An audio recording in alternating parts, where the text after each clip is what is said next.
Buenas tardes. Apagar los móviles. Bien, me encuentro absolutamente feliz por varias cosas. Una, tener el honor y el placer de presentar a Mari, por estar en esta sede que nos ha recibido tan amablemente y por estar con todos vosotros de nuevo. Es difícil hacer una semblanza pequeñita de una mujer humanamente tan grande. Quiero hacerlo con un espíritu lúdico. Hemos pasado unos meses bastante tristes y por eso estamos de esta guisa, con una collarada leonesa que protege y tiene que ver con la temática y se le ocurrió a Mari.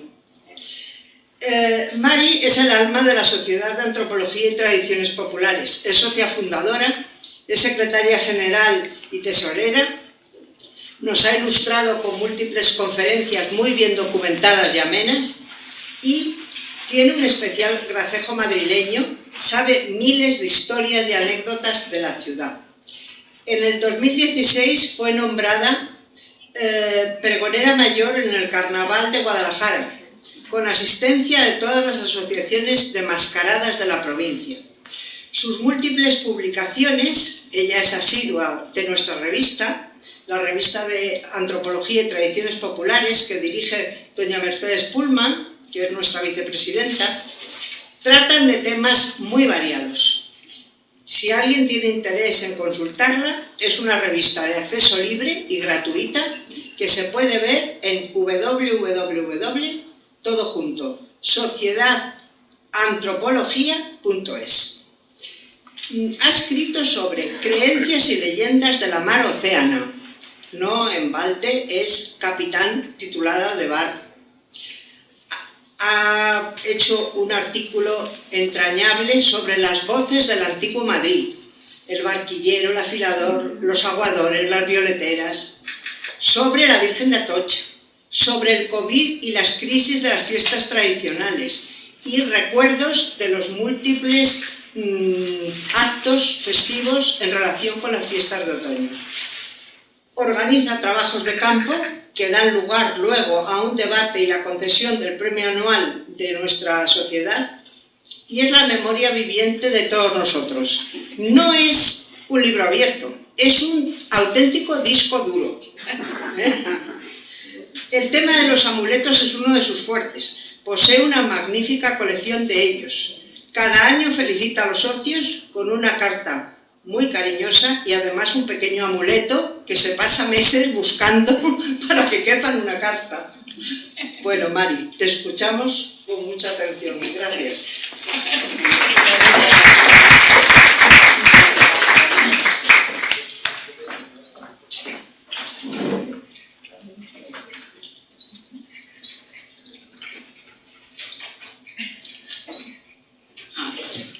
Bueno, muchísimas gracias en primer lugar a Ana Olivera, que bueno, me quiere mucho y me pone por las nubes, dice que soy el alma mater y todas esas cosas, pero bueno, me ocupo de lo que puedo y hago lo que puedo y bueno, y aquí estoy esperando que hoy paséis un rato agradable conmigo porque, bueno, vamos a hablar de una cosa que creo que os gustará, sobre la estética corporal con fines protectores y la he subtitulado La belleza que nos protege y lo voy a hacer en tres partes. En primer lugar vamos a hablar de los adornos, o sea, las cosas de quita y pon, o sea, los anillos, las sortijas, las collaradas, los pendientes, cosas que pues de quita y pon, que nos las quitamos por la noche y las dejamos, las guardamos en un joyero o las dejamos en un platito. Luego, en segundo lugar, vamos a pasar a los tatuajes, que eso ya son adornos permanentes, porque la gente quiere tenerlos todo el tiempo con ellas, o sea, no quiere dejarlos en la mesilla de noche, quiere tenerlos siempre. Y luego, por último, vamos a hablar de los piercing, que es otro método de protección, de adorno del cuerpo. Y después de haberos dicho esto, oye, primero voy a ver qué tal me sale, porque yo el ordenador yo no lo manejo muy bien, espero que lo pueda hacer bien. No, esto no es. A ver, perdonad. Creo que sabe cómo irá. igual tengo que pedir ayuda a Mercedes. Bueno, pues pasamos a los adornos protectores. Desde el Paleolítico hasta nuestros días, tanto los hombres como mujeres se han adornado con diversos objetos, unas veces por considerarlos protectores de influencias benéficas hacia su persona y otras simplemente porque eran de su agrado y querían tenerlos cerca, lo más cerca posible. El ser primitivo usó lo que le ofrecía la madre naturaleza, pues semillas, plantas, los dientes de los animales que cazaba, sus pieles, en fin, y sobre todo conchas, perlas y corales. Coral siempre, de siempre, porque se le ha considerado protector contra el mal de ojo. Aquí tenemos una semilla un collar de unos pendientes de semilla de papaya, y luego los iremos viendo más. Luego están aquí el pueblo Kayapós y están preparados para una ceremonia ritual. Esta gente, vamos a ver otras imágenes de ellos, porque es un pueblo de arte plumario. Sus adornos de plumas son muy especiales, pero bueno, estos son unos hombres anclados en el pasado, pero en pleno siglo XXI, porque os dais cuenta que todos llevan gafas. Bueno, 3 llevan gafas, o sea que son antiguos pero muy modernos. Y luego las conchas, porque las conchas siempre ha habido conchas en el mar y siempre las han usado. Entonces, vamos a pasar a este collar, que es un collar egipcio del año 2200 a.C. Está en el Museo Británico. Y es un collar que, si lo vemos, bueno, pues es un collar de amuletos que podría estar en 1 por 50 o en un mercadillo o en el Foro de las Ciencias Ocultas que organizan nuestras socias Catalina García Madaria y Sandra González. Bueno, pues no es un collar de 2200 años antes de Cristo. Aquí hay otro amuleto, también un brazalete egipto, este es del Museo del Cairo, y abajo a la derecha veis un amuleto moderno con un elefante con la trompa para arriba. El otro vemos que tiene ahí el escarabajo con el dios Ra, que mantiene al dios Ra entre sus patas y está con las alas del dios Horus. Y este mismo amuleto lo vemos aquí, en el escarabajo al lado, que ya es de esmaltes, que iba en el pectoral de Tutankamón. Y al lado tenemos un colgante yemení, que es del Museo Nacional del Yemen, y del siglo XVII. Eso ya era para llevar el Corán. Ese rollito, ahí metían una parte del Corán. Esto fue de una exposición que hicieron en el Conde Duque hace un montón de tiempo, a lo mejor hace 20 o 25 años, y nos dejaron hacer fotografías. Entonces, este también es lo mismo, es un colgante yemení para llevar el Corán, digo yo. Y aquí tenéis, bueno, ahora que estamos llegando a Navidad, la televisión nos está bombardeando ya con imágenes, con anuncios de perfumes, porque se considera que es el mejor regalo para una mujer. Y entonces, habéis visto esta publicidad, me imagino, porque es muy bonita, es Charlize Theron y nada menos que es Dior. Entonces, ¿en quién se inspiran los publicistas de Dior? Pues se inspiran en algo muy antiguo, en las mujeres jirafas de Tailandia. Estas mujeres, aquí tenemos 2 imágenes, una niña y una adulta.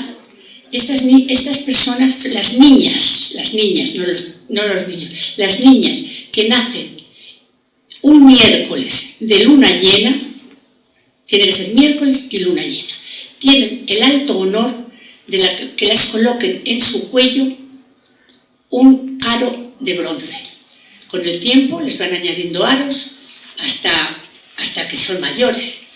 Y una mujer casada, si piensa que ha cometido adulterio, no hace falta presunción de inocencia y no la hay, le quitan el collarín. Y esto es un deshonor, es una infamia, pero no solamente la condenan al deshonor y a que la nieguen el saludo, la condenan a muerte, porque cuando la quitan este collar, los músculos de su cuello están totalmente debilitados y se rompe el cuello y se muere. Entonces es muy terrible. Aquí tenemos otra vez a un grupo de kayapós esperando a su ceremonia. Mira, los kayapós, su vestido, y lo hago así, no me gusta, pero su vestido es la pintura de su cuerpo. Ese es como ellos visten, eso es lo que ellos consideran su vestimenta. Y son las mujeres las que hacen los vestidos de esta gente. Y también el arte plumario. Las plumas que ellos lucen, depende del color, depende de la forma, tiene un significado u otro significado. No es lo mismo. Estos hombres y las mujeres que antes de tener contacto con otras civilizaciones, sobre todo occidentales, pues iban desnudos con sus pinturas, eso vestía su cuerpo. Ahora los veis que llevan pantalones bermudas ellos, y ellas normalmente van con túnicas de algodón, de colorines y tal. Y bueno, en los últimos años a estas mujeres kayapós les han surgido competidores, porque en las playas pintan los cuerpos, sobre todo las mujeres, pintan los cuerpos, bueno, y no solamente en las playas, también es arte de galerías, porque hay cuerpos pintados que son verdaderas maravillas. Nadie diría que no llevaban un mono ceñidísimo sobre sus cuerpos. Bueno, según va pasando el tiempo, ya se van teniendo materiales, se van pudiendo trabajar otros materiales, ya no solamente las plumas, las semillas, las hojas, no, ya tenemos otros materiales, el oro y la plata, precisamente para personas que son más influyentes. Aquí tenemos un collar antropomorfo de un chamán que a ambos lados veis que tiene un tucán. Este está en el Louvre y tiene entre el año 2000 y 1650 años de Cristo. Antes de Cristo, perdón. Luego ahora vamos a estar en el siglo XX con antecedentes del pasado. Porque esto es de un viaje que hizo Ramos a Sudáfrica, que yo no pude ir porque los labores maternales, acababa de tener un niño y ya sabéis, te mandan comida y estas cosas, y bueno, yo me quedé aquí. Y aquí está el jefe de la tribu y nuestro jefe, Ramos Pereira, que es el presidente de la asociación nuestra. Bueno, y ahora voy a pasar unas cuantas diapositivas, las voy a dejar para que las veáis. Estas son fotos que hizo Jesús Torbado, el escritor Jesús Torbado, que falleció hace un par de años, muy amigo nuestro, Premio Planeta, y también en un viaje que hizo a Sudáfrica, para que veáis los adornos que llevaban estas mujeres. También el cuerpo pintado de blanco y sobre todo los adornos que son adornos tribales. Y mirad los niños, que la niña con caoríes en su cabello y en el colgante.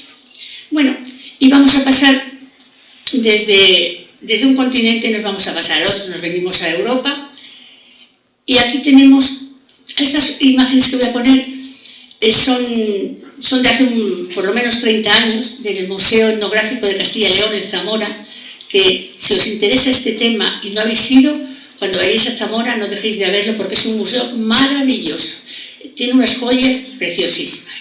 Bueno, joyas, no joyas en el sentido de joyería, algunas sí, joyas populares también.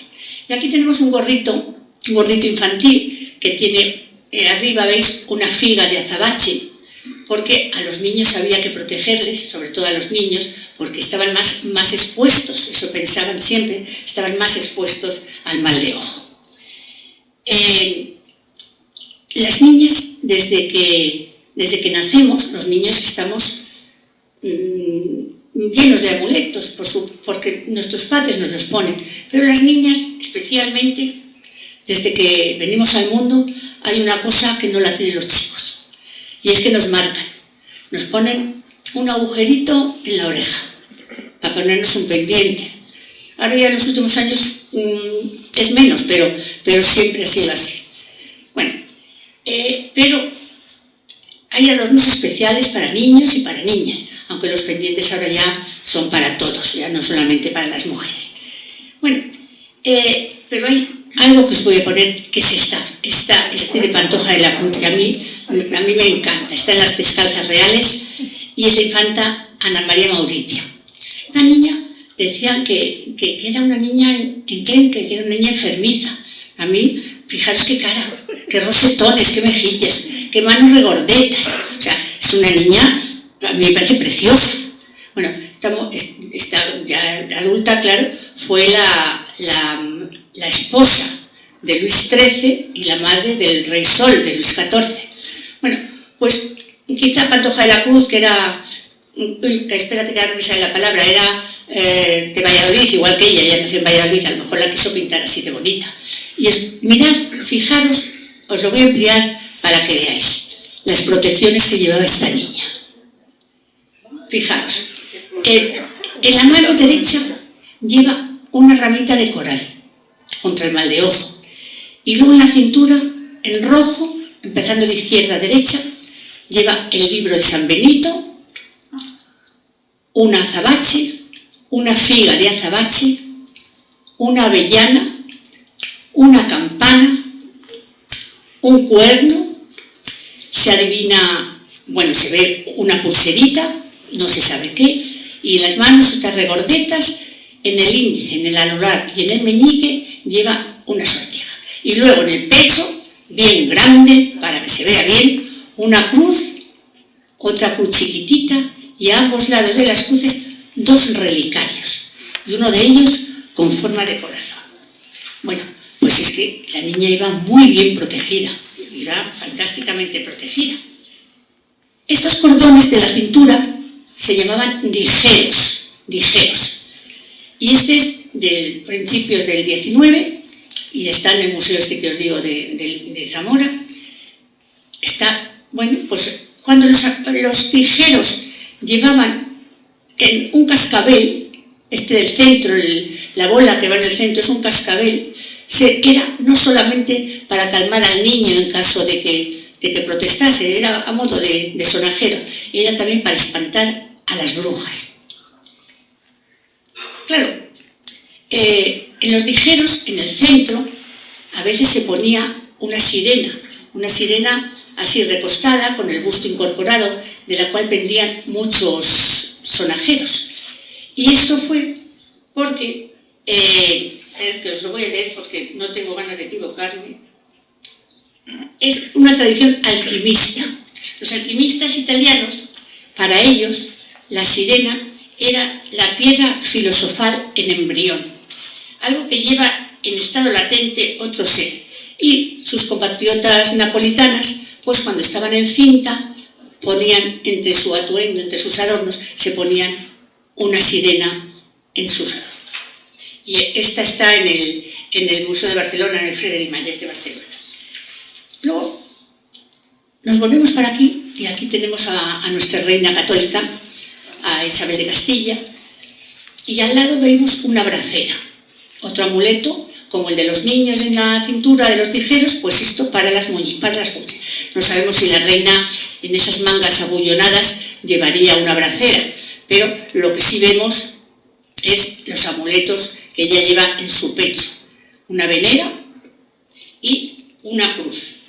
Una cruz, esperad, porque Ramos me ha dicho que os diga que es una cruz recrucitada. Cruz recrucitada, porque a los lados, al final, cuando termina la cruz latina, lleva otra cruz. Entonces, cruz recrucitada. Y seguimos con la realeza. Y aquí tenemos al príncipe Don Carlos y dos cuadros de Sánchez Coello. Uno está en el Prado y otro está en Oporto, en Portugal. Entonces, este joven nació con graves problemas físicos y psicológicos.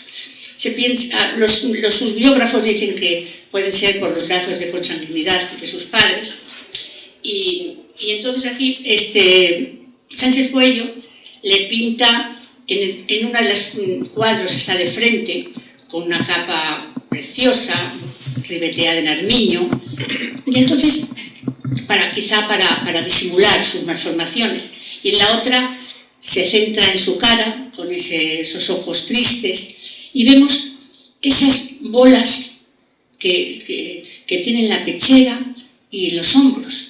Y bueno, pues podríamos pensar que eran botones. Pues no, no son botones. Estos son amuletos que tienen para protección y normalmente se pueden ver mucho en cuadros de la misma época. Pasamos a los collares. Oye, que ha sido tan amable la doctora Ana Olivera, que ha traído uno para ella y otro para mí. Luego se lo voy a devolver, no penséis que me voy a quedar con él, que se lo voy a devolver. Bueno, pues pasamos a las collaradas. Las collaradas son pues estas collares espectaculares que suelen llevar un crucifijo central y medallas de la Virgen. Y esta concretamente, entre el coral, lleva avellanas protectoras. Esta también es una collarada charra del siglo XIX, lleva una cruz central y una castaña engarzada en plata. Esta no es tan potente, tan rica como la otra, porque esta está con pasta vítrea, porque cuando no podían permitirse el tener tanto coral y azabache, pues lo que hacían era pasta vítrea, que resultaba muy bonito. Bueno, no penséis que se me ha torcido la diapo, que la he puesto mal. No, es solamente porque quería dar importancia a que lo veáis bien, por si no nos habéis visto cuando hemos estado de pie, para que veáis la collarada de Ana Olivera. Y bueno, muchas gracias, Ana, por tu préstamo y por dejarme poner la diapo. Bueno, cuando estos collares llevan una cruz de Malta, de Santiago o de Calatrava, se llaman encomiendas, ya no se llaman collares. Luego hay unos adornos repujados en plata, muy labrados, que se cuelgan también o bien en las collaradas o simplemente con una cadena colgados al cuello. Y a estos los llama preñaos cuando tienen un abombamiento central, porque piensan que tiene una similitud con el vientre de las embarazadas, y entonces los llaman preñaos. Y si ese preñao tiene forma de corazón, se llama corazón de novia, porque era un regalo para las novias, para las chicas que se iban a casar, y era un regalo óptimo para hacerle a ella. Está el corazón de novia, es de la Fundación Joaquín Díaz en Valladolid, que bueno, es una fundación con un museo precioso, tiene museo de campanas, de joyas, de música, es una maravilla, una maravilla. Luego aquí están nuestras dos damas, las damas íberas nuestras, la dama de Baza y la dama de Elche. Ya veis la cantidad de collares que llevan, pero no quiero hablar aquí de los collares, quiero que os fijéis en los pendientes, en esos pendientes, esos grandes pendientes que llevan las dos damas, los pendientes sagrados. Y luego los pendientes, según eran sus formas, pues cambiaban de nombre, de herradura, tenían varios nombres según las formas, pero bueno, simplemente ahora esos pendientes de herradura los llamamos zarcillos o aros, no nos hemos complicado mucho la vida. Luego tenemos las conchas. Las conchas desde siempre ha sido un símbolo femenino. Botticelli, pues aquí con el nacimiento de Venus nos hace una muestra de ello. Pero aquí en España la concha viene asociada al culto de Santiago y también al rito cristiano del bautismo. Claro, el amuleto femenino tiene las conchas, tiene una proporción áurea y se ha considerado amuleto femenino porque esta espiral recuerda al embrión. De esta Trochus hay 200 especies, o sea, dicen es un Trochus de la especie la que sea, porque hay 200, o sea que hay muchísimas. Y el Ava de Santa Lucía es un fósil de esta concha. Y estas se han encontrado muchísimas, son muy populares, se encuentran normalmente en todos los mercadillos hay habas de Santa Lucía, que son también protectoras. Otra protectora es la garra de tejón. Fue muy popular. Mirad, he tenido que quitar diapos porque es que tenía tantas que me daba pena ver cuál quitaba. Las tenía duplicadas, triplicadas, porque Ramos es de los que cuando hace fotos, o sea, no hace una ni dos. Ahora con las digitales es muy fácil, pero antes con las diapositivas es igual, hacía carretes y carretes. Y de todas había muchísimas fotos. Bueno, pues de la garra de tejón solamente había esta. Y está un poco desenfocada. Y podría haber sacado alguna de internet que hay fotos fantásticas, pero digo, bueno, no importa. Aunque esté desenfocada, voy a poner esta que es nuestra. Bueno, nuestra es suya y es mía, o sea que bueno. Entonces, la garra de tejón, desde el siglo XV, fue de un uso muy común, pero en toda Europa, no solamente en España, en toda Europa. Y era un amuleto muy apreciado y formaba parte de los adornos protectores contra el mal de ojo, sobre todo para los niños. Luego, además, también la ponían en las entradas de las cuadras, en los pajares, en las sillas de las caballerías. Y cuando una pareja se casaba, las ponían en el carro que iba a llevar el ajuar de los novios. Y ahora tenemos esta foto que me voy a detener un poquito en ella. Son los evangelios. Estos son, estaban en el Museo de la Universidad Autónoma, el Museo de Tradiciones Populares de la Universidad Autónoma de Madrid. Era un museo, ahora está en el centro que tienen en Lavapiés, pero no tienen ni la mitad de las cosas. Este museo, Guadalupe González Ontoria, que era su alma mater, puso todo su amor en este museo, era una maravilla. Esta mujer era incansable, era dinámica, era la directora de una revista que se llamaba Narria, de Tradiciones Populares, que era una verdadera joya. Era una mujer muy culta, era académica de la Real Academia de la Historia, era un encanto de mujer y nos dio todas las facilidades para poder visitar el museo, para hacerle fotos, para volvernos a hacer. Bueno, era una gozada. Bueno, pues los evangelios, yo creo que todos recordamos, quizá Mercedes joven y nació en Rusia y a lo mejor ella eso no lo sabe, pero los evangelios nos los ponían a los niños cuando nacíamos casi siempre en las camisetitas, pero también en las bufandas, en los gorritos, en las chaquetitas, llevábamos un evangelio. Y estos evangelios los hacían las monjas, eran primorosos. Se llaman evangelios porque dentro se ponía una hojita de uno de los evangelios. De los evangelios, cuidado, de los evangelios de los 4 evangelistas, uno de los 4 evangelistas, San Mateo, San Lucas, San Mateo, San Lucas, San Juan, efectivamente, se me ha borrado. Bueno, no podía ser un evangelio apócrifo. Entonces, otras veces ponían una lagrimita de cera, de la cera de lo que gotea en los sitios. Pero cuidado, no era una vela normal, era de las velas que habían estado expuestas en el Santísimo. No sé, recordaréis que, algunos sí, otros no, lo recordaréis, que en Semana Santa se recorrían los 7 monumentos. Eran los monumentos, según las iglesias, más lujosos, menos lujosos, llenos de flores, de cirios. Cuando pasabas a recorrer los monumentos olía incienso y a nardos y tal, que era un mareo, pero eran preciosos. Bueno, pues tenía que ser una lagrimita de uno de esos cirios, o bien un trocito de una hojita de olivo que hubiese sido bendecida en la procesión del Domingo de Ramos.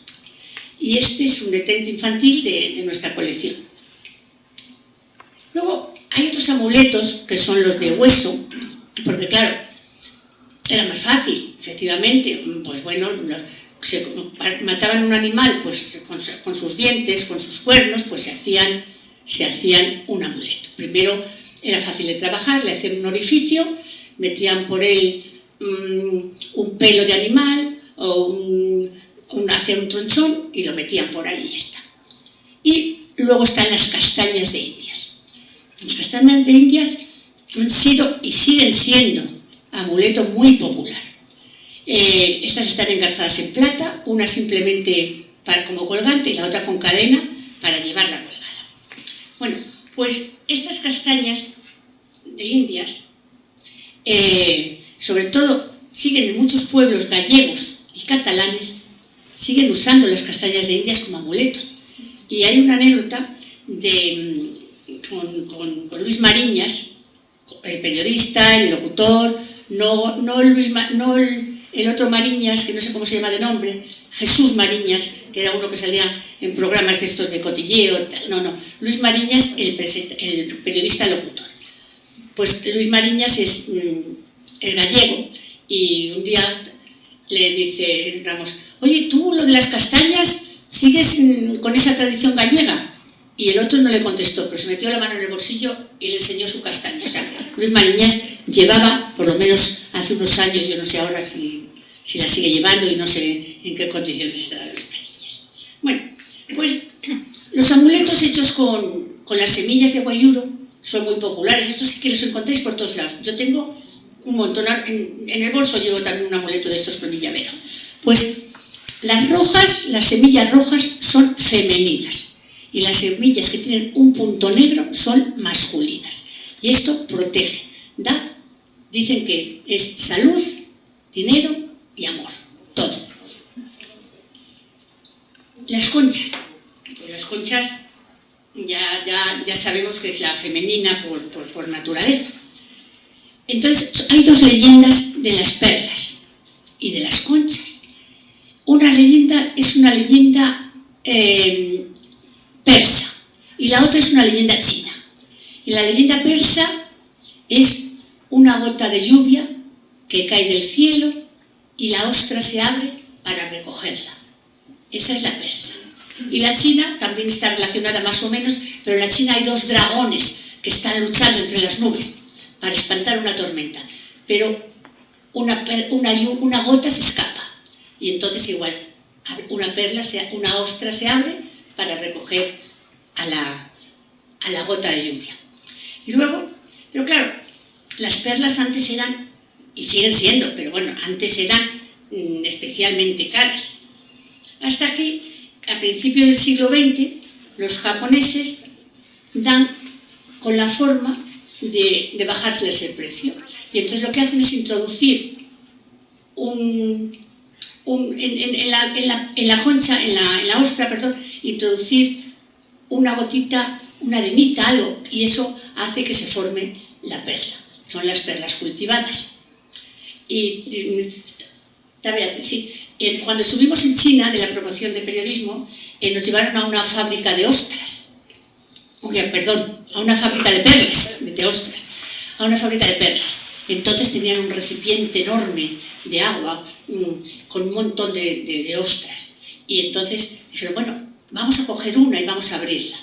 Entonces cogieron una, abrieron la ostra. Y entonces Beatriz Navarro, que está aquí con nosotros, puso sus manos y allí la cayeron un montón de perlas. Pero ella lo ha buscado, yo lo he buscado. No hemos encontrado la foto. Tengo la imagen de Beatriz poniendo sus manos para que cayese las perlas encima, pero no tenemos la imagen, y me ha dado mucha rabia. Tengo 8 álbumes de diapositivas de China. Bueno, y ahí no estaba. Entonces, luego después, los buceadores del sur, del Pacífico Sur, se ponen perlas, serán cultivadas probablemente, no creo que lleven perlas de verdad, para protegerse del ataque de los tiburones. Y todos recordamos, yo creo que a todos nos han contado la historia de Cleopatra, que disolvió 2 perlas en vinagre que se las ofreció a su amado Marco Antonio antes de la boda.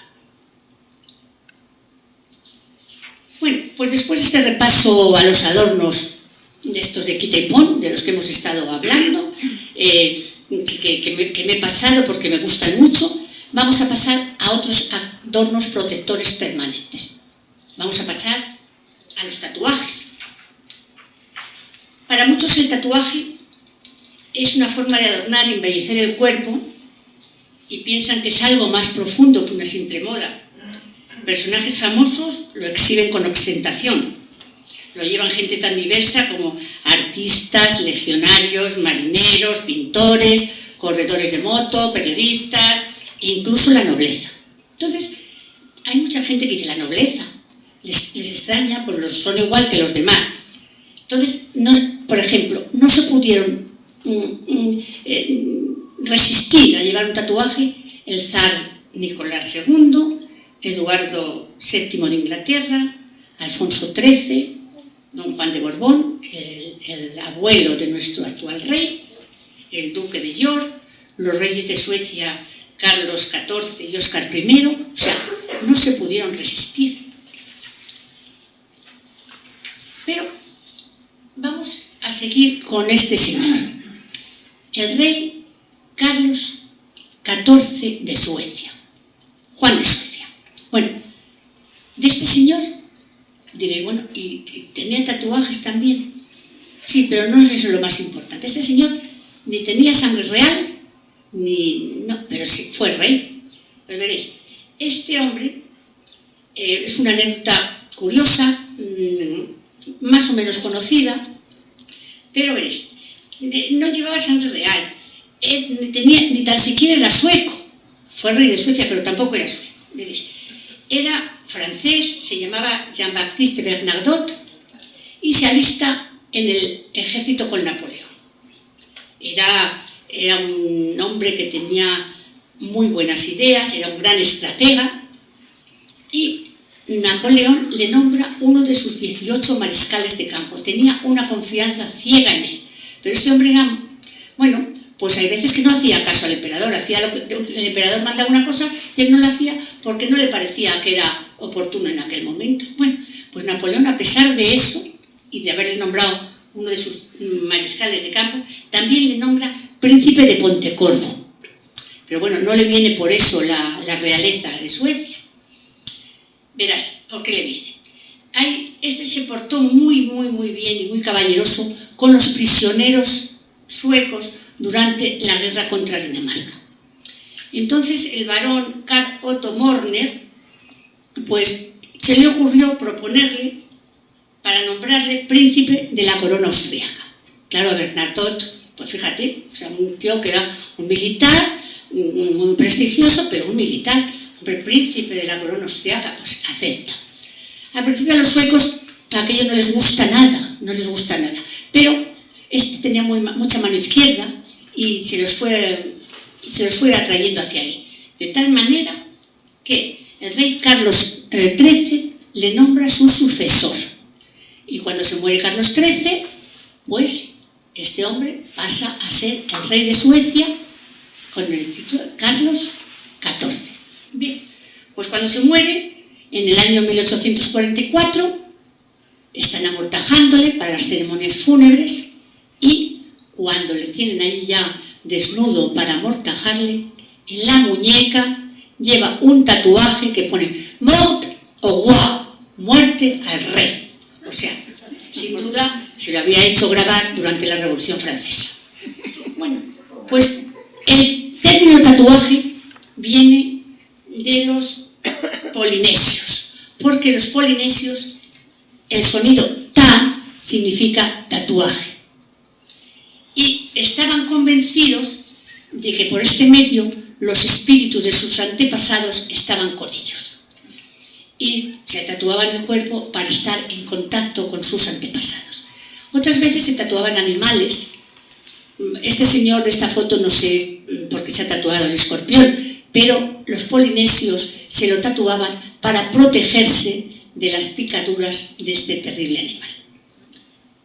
El antropólogo Reville llamaba tatuaje totémico, librea divina o marca de los dioses sobre la epidermis de sus fieles. Dentro de este contexto mágico, estas marcas actuaban como un talismán ante las asechanzas de seres malignos y creían que con ello impedirían las heridas no deseadas. Se sabe que los pobladores de la época glacial ya se tatuaban y existen pruebas de que en la Edad Media y en el Neolítico ya dibujaban sus pieles. Y ahora tenemos aquí una cosa que la habréis visto porque fue muy comentada, se escribió mucho sobre ella, hubo muchísimos reportajes. Esta es la momia de Otzi y la distribución de sus tatuajes. Bueno, este hombre, esta momia, está datada, vamos a ver, en 3300 años antes de Cristo. y se le conoció como eso, Otti o el hombre de las nieves. Y la encontraron unos alpinistas cuando estaban en los Alpes suecos, no, Alpes italianos, perdonad un momentito que lo voy a leer. Es que como no voy leyendo, pues en los Alpes italianos, ¿no? Alpes italianos fronterizos con Austria. Y en la zona donde le encontraron se llamaba el Valle de Ott, y por eso le pusieron de nombre Otti. Y ahí se ve, hay un grabado con los tatuajes que encontraron. Aunque piensan que muchos de estos tatuajes eran signos curadores para sanación, porque tenía artritis. Han descubierto en sus huesos que eran huesos artríticos. Tiene 54 tatuajes. 2 en la zona lumbar, a la zona de la espalda, 5 en la pierna derecha, 2 en la izquierda. Bueno, y en la muñeca piensan que eran señales de haber tenido, que no eran tatuajes, que eran señales de una marca. Y otro dato importante, bueno, lo acabo de decir, es que lo tengo aquí apuntado, que era con fines mágico-curativos. Luego, el hombre más tatuado del mundo, esto lo he cogido del Guinness de los récords del 2019, porque el del 20 no lo tengo, y es del 2019. Este es el hombre más tatuado del mundo. Es un australiano que se llama Lucky Diamond Rich. Tiene tatuajes hasta en las encías, entre los dedos, en los párpados. Tiene tatuajes por todo su cuerpo. El 99%, creo recordar, no lo he apuntado aquí, creo que es el 99% de su cuerpo está tatuado. Hasta que han sufrido mucho, claro, para tatuarse.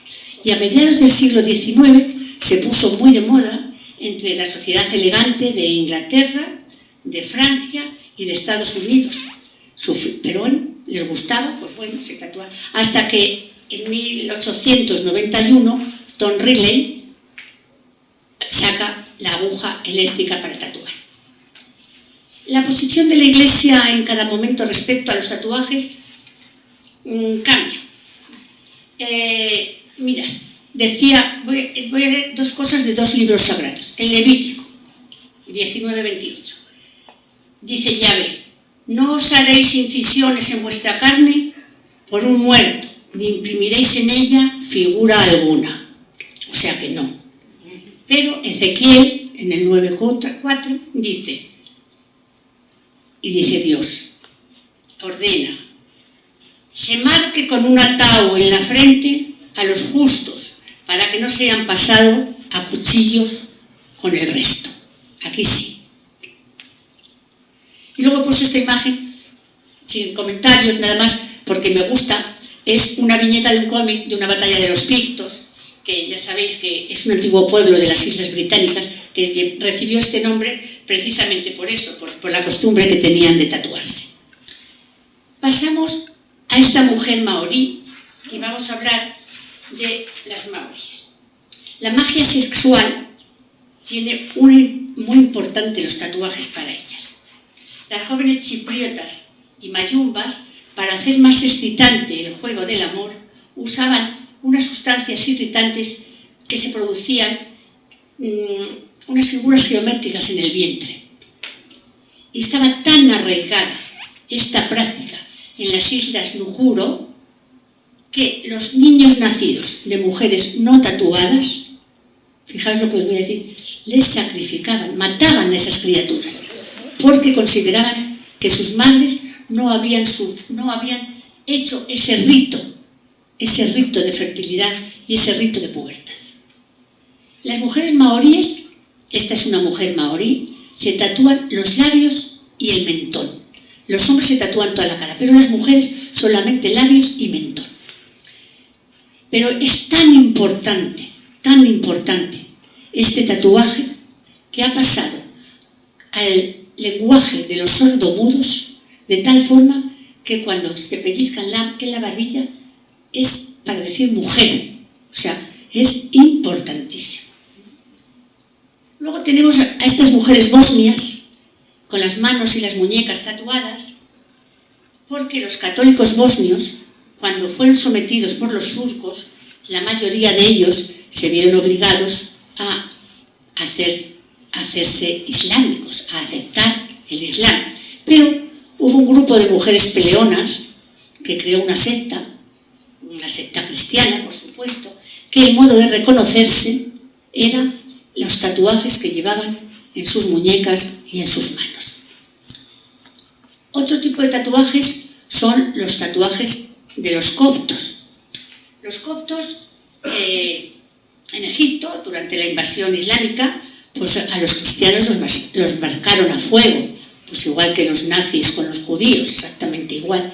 Pero entonces un grupo de coptos pensaron que se iban a tatuar cuando quisieran, donde quisieran y cómo quisieran. Y entonces se tatuaban una cruz en los puntos donde se supone que fueron los clavos de la crucifixión de Cristo.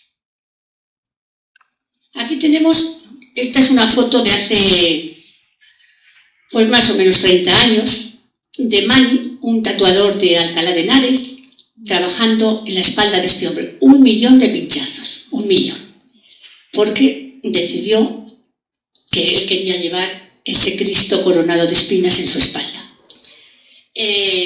Claro, estos tatuajes con un Cristo en la espalda, en aquella época en que los hombres eran castigados a latigazos, se hacían mucho. ¿Claro? ¿Qué cristiano iba a pegar latigazos? Ni 10 ni 2 sobre el rostro de Cristo.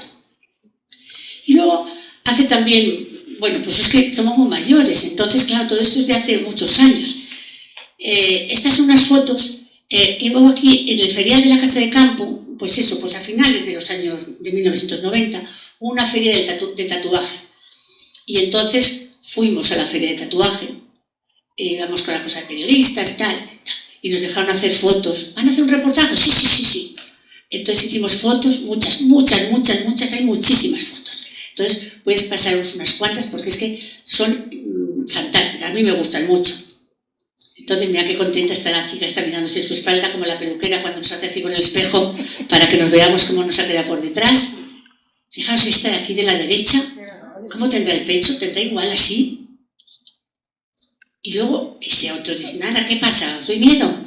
Y luego esta, una tía muy lista, porque claro, si se quiere cambiar, pues el pelo se lo pone para el otro lado, se pone flequillo y ya no se la ve el tatuaje. Este es uno de los tatuadores. Aquí tenemos los brazos tatuados. Bueno, muchos ya los veis.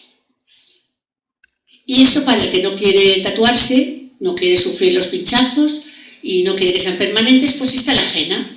En todos los mercadillos, este está en Ibiza, en el mercadillo de Santa Eulalia, que bueno, tienen menos variedad, pero bueno, resultan.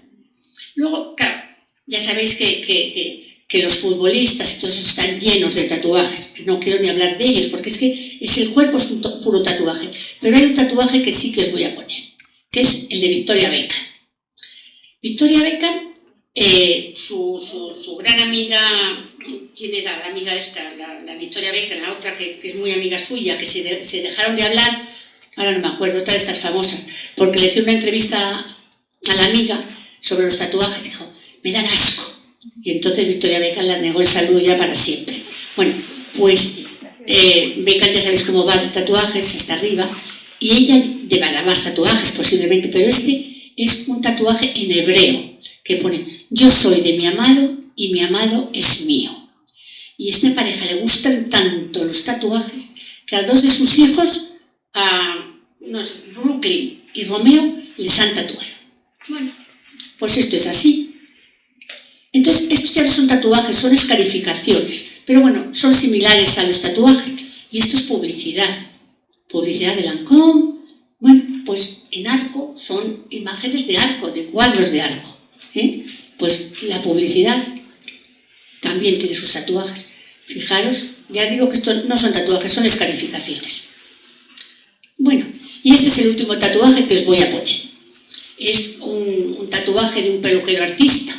Este fue un joven que nos encontramos en una playa de Menorca en el año 1995, y es un triskel Un triskel que ya sabéis que es un protector, pero es un triskel con color, en ese pelo rapado que me parece una preciosidad. No le despertamos, porque dijimos, bueno, a ver si no nos va a dejar, y ya le habíamos hecho la foto y nos marchamos.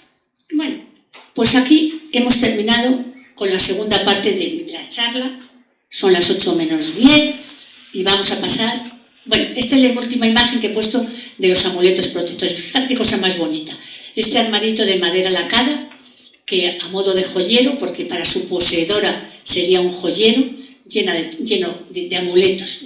Es una preciosidad.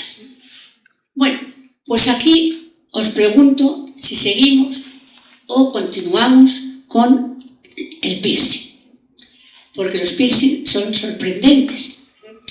Entonces, vamos a empezar, porque aquí hay todavía más. Hasta hace relativamente poco tiempo, solo entre las mujeres se conservaba la práctica ancestral del pendiente en la oreja, y también los marineros que pasaban el Cabo de Hornos. Ahora vamos a ver a muchos jóvenes que están agujereados. Bueno, ya veis cómo está este. Y no solo en las orejas, también en las partes más insospechadas de nuestros tejidos cartilaginosos, celulares y epiteliales. En nuestro vocabulario se ha impuesto la voz inglesa de piercing para dar nombre a esta acción de perforarse el cuerpo. Algunas personas suelen hacerse orificios en cejas, orejas, ombligo, labios, nariz, lengua, cuello e incluso en las partes más íntimas como pezones y genitales. El mundo rural de la antigüedad, para campesinos, pastores y pescadores de toda Europa, el pendiente era algo más que un adorno. Creían servirse de él como una especie de escudo protector contra toda suerte de enfermedades. En realidad suponían que colgado cerca de algunos orificios del cuerpo hacía de filtro mágico contra enfermedades reales e imaginarias. Bueno, os he puesto ahí, voy a beber un poco de agua, tengo la boca seca, me vais a perdonar. Yo bebo poco, pero ya me he cansado un poquito. Bueno, pues veis, la oreja son los puntos más normales del tatuaje. Volvemos a hablar de una mujer callapó. Ya os he dicho que la pintura del cuerpo era su vestido, pero también se ponían esos platillos en el labio inferior. Claro, iban aumentando de tamaño cada vez más hasta llegar a esta dilatación. No es dilatación, no se llama dilatación, se llama de otra manera, pero bueno, esta dilatación del labio. Lo tengo apuntado, pero como no lo estoy leyendo, pues no lo veo. A ver, ¿cómo se llama? Elongamiento, se llama elongamiento, para decir la palabra correcta. Bueno, pues aquí tenemos un cuadro que es del Prado, pero está en el Museo de América, de aquí de Madrid. Es un retrato de los mulatos de Esmeraldas, de Francisco de la Robe, que es el cacique de Esmeraldas, con sus 2 hijos. Entonces, les vemos aquí vestidas a la usanza española, pero sin embargo con sus signos de identidad. Narigueras, orejeras, sortijas de barba y bezotes. Yo no sabía lo que significaba bezotes y lo he buscado en el diccionario, claro, y es el adorno o arrancada que usaban los indios de América en el labio inferior. O sea, que cuando se ponen un piercing en el labio inferior se llama bezote, con B. Entonces, bueno, pues ellos lucen aquí con orgullo sus signos de identidad. Ya veis que son de oro, claro. Y entonces ahora vamos a empezar con los piercing. Y voy a usar un símil musical. Voy a empezar por un pianísimo, que yo esto lo considero un pianísimo, para ir increciendo a un forte y, si queréis, a un fortísimo. Pero eso lo voy a dejar a vuestra elección. Aquí pasamos a un forte. Bueno, se supone que el joven de la izquierda lleva igual la derecha que la izquierda, su oreja bien llena de piercing, y el otro en el frenillo, que debe ser horroroso. Pues bueno, pues ahí lo lleva. Y esta mujer lleva 11 ganchos a cada lado cada uno de sus pechos, para luego ponerse un cordón como si se atase unas botas, exactamente igual. Y ahora ya tenemos algo muy sorprendente de lo que os voy a hablar. El príncipe Alberto de Sajonia y Coburgo, el marido de la reina Victoria de Inglaterra, le tenemos a la derecha, a Alberto Mussolini a la izquierda, y esas cadenitas que tenemos en el centro. Y ahora os voy a contar. Este piercing es exclusivamente masculino y tiene su origen en una costumbre romana de hacia el año 400 a.C., porque perforaban el pene a los atletas y a los esclavos. A los atletas para evitar erecciones en tiempo de entrenamiento, y a los esclavos pues para que no pudiesen procrear. Siglos después se impone en Inglaterra, en la Inglaterra victoriana. En el año 1844, el príncipe consorte Alberto mandó que le practicasen la perforación de su órgano viril para sujetar sus genitales a la pierna, para así disimular la ostentación de sus atributos masculinos. Porque con la moda victoriana los pantalones eran muy ceñidos a la entrepierna, y este señor, pues bueno, pues ahí lo dejo. Entonces fueron muchos los caballeros de aquella puritana sociedad victoriana que siguieron el ejemplo del príncipe, y desde ese momento este tipo de piercing se llamó Príncipe Alberto. Pero, bueno, había damas en aquella sociedad victoriana también que se pusieron en sus pezones para aumentar sus pechos. Tenían que pasar 200 años para la silicona, ahora ya no hace falta estas cosas. Pero bueno, Mussolini se hizo fijar un príncipe Alberto, y dicen que las malas lenguas de sus detractores dicen que tenía un orificio en sus pantalones, el bolsillo lo llevaba abierto, y cuando tenía que tomar una decisión que acariciaba su piercing. Bueno, y ahora sí que llegamos al final, que es un fortísimo, y las puedo pasar censuradas sin censurar, o no las paso y me voy directamente al final de la charla. Entonces quiero preguntaros, porque no quiero que haya que nadie se sienta mal. Entonces yo quiero, por favor, que me levantéis la mano si queréis que la ponga o que no la ponga. Tiene que ser decisión general. ¿La pongo? ¿La pongo? Vale. Bueno, es que son fuertes. Yo hago como dicen en televisión, puede dañar la sensibilidad de algún espectador. Bueno, esta la pongo censurada. ¿La abro? Abierta. Esto es totalmente antilujuria. Bueno, pero veréis. Otra. Es escalofriante, os lo advierto. ¿La pongo? Sí, claro. Creo que es horroroso. Horroroso. Bueno, pues esto ha sido la belleza que nos protege. Los amuletos, los tatuajes y los piercing. Puede que muchos los ostenten por razones estéticas, otros por razones sociales, pero cada uno de ellos tiene su origen en las creencias más arraigadas en las diferentes facetas del ser humano. Muchas gracias por estar aquí conmigo y haberme acompañado.